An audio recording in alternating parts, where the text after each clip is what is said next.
Iqra 3 muka surat 19. Hu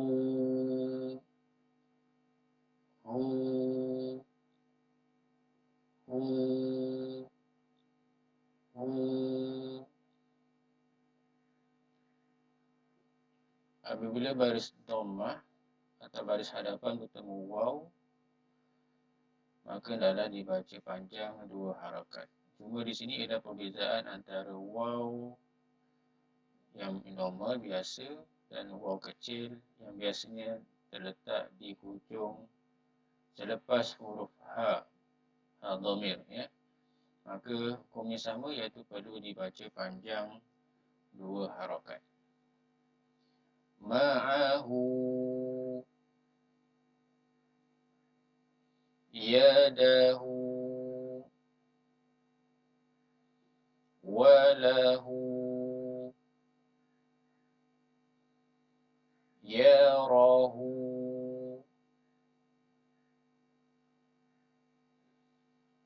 idza saja, fima kanu, mawazinuhu,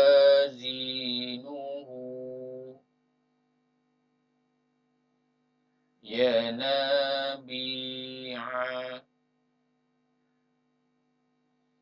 wa'ajibu, hafizina,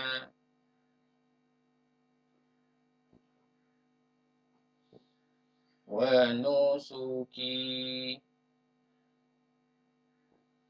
mutaqabilina,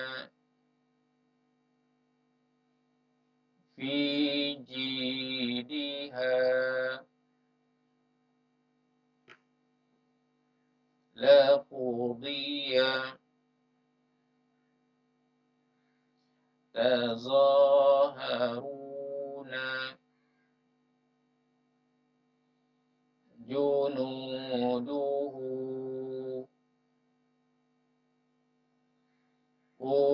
utituhu, wa utubihi, famathaluhu, wa la yuthiqu, wathaqahu, fasalakahu,